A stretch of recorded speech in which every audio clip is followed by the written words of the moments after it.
Hi, this video is a biography of J.R.D. Tata, and in this video I am covering his early life, historical background, his career, along with his personal life and legacy, the major work that he has done, his managerial contribution, along with the awards and recognition that he won. So starting with the introduction of Jahangir Ratanji Dadabhai Tata, जिनको हम प्यार से JRD Tata बोलते हैं, उन्होंने Tata group को India का most prestigious और सक्सेसफुल इंडस्ट्री ग्रुप बनाया था। वो एक फियरलेस पायलट के साथ में अपने टाइम के ग्रेट विजनरी थे। उनका बर्थ 1904 में फ्रांस में हुआ था। उन्होंने अपने बचपन में खुद के अंदर दो कल्चर्स को ऑब्जर्व किया था, जो कि था उनके सफिस्टिकेटेड फ्रेंच मदर्स और दूसरा अपने फारसी फादर से, क्योंकि उनके जो फादर थे वो इंडियन थे और उनकी मदर थी वो फ्रांस से थी। उनका जो चाइल्डहुड था वो बहुत ही परफेक्ट और पीसफुल था, क्योंकि उनकी फैमिली बहुत वेल्दी थी और उनके पास वो सारे तरीके थे जिनसे वो उनके यंग माइंड की क्यूरियोसिटी को फुलफिल कर सकती थी। जहांगीर ने अपने स्टार्टिंग के कुछ साल फ्रांस में बिताने के साथ साथ फर्स्ट वर्ल्ड वॉर के अंदर एक साल के लिए फ्रांस की स्पाई रेजिमेंट के अंदर काम करने के बाद उनके फादर रतनजी दादाभाई टाटा ने डिसाइड किया कि अब वो अपनी फैमिली के साथ में लंदन मूव करना चाहते हैं। शिफ्टिंग के थोड़े टाइम बाद ही JRD के मदर की डेथ हो गई थी और उनकी फैमिली वापस इंडिया आ गई थी। और इन सब ट्रैवल के बीच में JRD टाटा एक रेस्टलेस सीकर बन गए थे एडवेंचर के। अब उनको अपनी लाइफ के हर एस्पेक्ट के अंदर एक्सीलेंस चाहिए थी। उनके जहांगीर नाम का मतलब था कि वर्ल्ड को कॉन्कर करना, और वो बहुत सही साबित हुआ उनके लिए, क्योंकि उन्होंने इंडिया के पूरे बिजनेस वर्ल्ड को कॉन्कर कर लिया था। 1938 के अंदर जब वो 34 की एज में थे, जब उनके फादर की डेथ हो गई थी, तब उन्होंने उनके फादर की सारी भागदौड़ जो थी बिजनेस की वो संभाल ली थी। उनकी लीडरशिप के अंदर टाटा के जो एसेट्स थे वो 1939 के अंदर 62 करोड़ से बढ़ करके 1990 के अंदर 10,000 करोड़ से ज़्यादा के हो गए थे। 1930 के अंदर उनकी शादी थिरमा विकाजी से हो गई थी, और जब जहांगीर 89 की एज में थे तब किडनी इन्फेक्शन से उनकी डेथ हो गई थी। Awards and achievements. JRD को अपनी पूरी लाइफ के अंदर कई सारे अवार्ड्स मिले थे, जैसे कि 1992 के अंदर द भारत रत्न, जो कि इंडिया का हाईएस्ट सिविलियन ऑनर है, वो सोसाइटी के लिए सेल्फलेस सर्विस के लिए मिला था। और उनको एविएशन के लिए काफ़ी सारे इंटरनेशनल अवार्ड्स मिले थे, जैसे कि 1979 के अंदर द टोनी जेनस अवार्ड, और कनाडा से 1986 के अंदर Edward Warner award of the International Civil Aviation Organization. Career of JRD Tata. उन्होंने अपने करियर की स्टार्टिंग फ्रेंच आर्मी के एक रेजिमेंट के स्क्वाड्रन मेंबर बन के की थी। टाटा को फ्रेंच और इंग्लिश दोनों में लिखना, पढ़ना और बोलना आता था, और इसी की वजह से उनको कॉलोनल के ऑफिस के अंदर सेक्रेटरी की पोस्ट मिल गई थी। उन्होंने फ्रेंच आर्मी के लिए एक साल तक काम किया और फिर 1925 के अंदर वो टाटा एंड सन को ज्वाइन कर लिए थे, एक अनपेड अप्रेंटिस बन करके। और 1929 के अंदर उनको इंडियन सिटीजनशिप मिल गई थी और इंडिया का पहला इशू किया हुआ पायलट लाइसेंस उनको मिल गया था।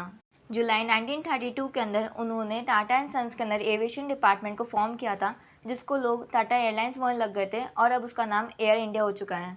1938 के अंदर जब वो सिर्फ 34 ईयर्स के थे, तब वो टाटा एंड सन्स के चेयरमैन बन गए थे। वो इंडिया के लार्जेस्ट इंडस्ट्री ग्रुप के हेड बन गए थे, और उन्होंने जब वो उस ग्रुप को लीड कर रहे थे तो अपने एथिकल स्टैंडर्ड्स को हाई रखते हुए फाइनेंशियल सक्सेस भी दिलाई थी। 1932 के अंदर वो सर दोराबजी टाटा ट्रस्ट के ट्रस्टी बन गए थे, और उन्होंने 1941 के अंदर Tata memorial centre for cancer research and treatment को इस्टेब्लिश करने में हेल्प की थी। 1945 ही फाउंडेड टाटा मोटर्स, और फिर 1953 के अंदर जो गवर्नमेंट है इंडिया की, उन्होंने उनको एयर इंडिया का चेयरमैन अपॉइंट कर दिया था, और इसके साथ ही इंडियन एयरलाइंस के बोर्ड का डायरेक्टर बना दिया था। उन्होंने इन पोस्ट पे 25 सालों तक काम किया था। ग्रेजुअली वो अपने वर्कर्स के वेलफेयर के बारे में सोचने लग गए थे, और 1956 के अंदर उन्होंने अपने वर्कर्स के लिए एक प्रोग्राम इनिशिएट किया था, जिसके अंदर उन्होंने अपने एम्प्लॉयज़ को good working condition, free medical और एक्सीडेंटल कंपेंसेशन प्रोवाइड कराना स्टार्ट किया था। बाद में उन्होंने कुछ सालों के बाद ही टाटा एम्पायर को बहुत अच्छे से एक्सपेंड किया था, जैसे कि 1964 के अंदर टाटा टी लिमिटेड, और 1968 के अंदर टाटा कंसल्टेंसी सर्विसेज, और 1987 के अंदर टाइटैनिक इंडस्ट्री, इनको उन्होंने बनाया था। JRD टाटा ने टाटा ग्रुप्स के लिए 50 सालों तक चेयरमैन बन के काम किया था, और इसको उन्होंने इंडिया की बेस्ट ग्लोबल ब्रांड बनाया था। Managerial contribution of JRD Tata. The very first one is daring to dream big. JRD Tata का मानना है कि अगर आपको किसी भी चीज़ को अचीव करना है तो आप उसको डीप थॉट्स और हार्ड वर्क के बिना अचीव नहीं कर पाओगे। JRD टाटा को लोग सिर्फ उनके फुल प्रूफ बिजनेस प्लान और अनबिलीवेबल टर्नओवर के लिए तो जानते ही जानते हैं, लेकिन अगर उनकी एज ए एंटरप्रेन्योर लेगेसी देखी जाए तो वो ये है कि वो हमेशा आउटसाइड ऑफ द बॉक्स सोचते थे।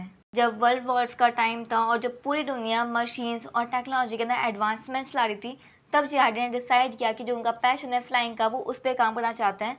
और जो कि एक लेस पॉपुलर एविएशन इंडस्ट्री थी, उन्होंने उस पर काम करना स्टार्ट किया था।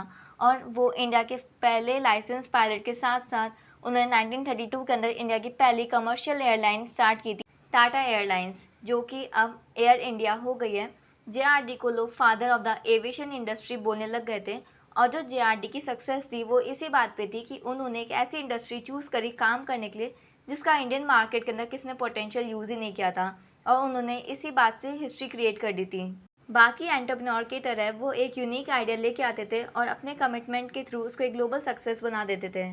Second is humanitarian leader. JRD Tata का मानना है कि अगर हमें लोगों को लीड करना है तो हमें उन्हें प्यार से लीड करना होगा। जेआरडी हमेशा एम्फेसाइज करते हैं कि अगर हमारी कंपनी को सक्सेस पानी है तो हमें सब लोगों को टीम के अंदर आके काम करना होगा।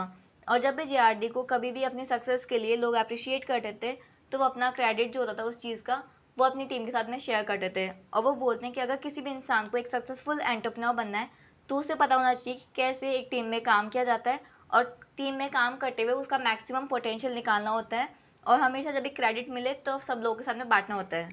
Third one is taking risk to the maximum. JRD Tata का मानना है कि जो स्टील बनाना और रोटी बनाना एक बराबर ही है। अगर हम चाहते हैं कि हमारी रोटी अच्छी बने तो उसके लिए अगर हम सोने का तवा भी लगा देंगे तो भी काम नहीं बनेगा जब तक कि हमारा आटा जो हमारा डो है वो अच्छा नहीं हो।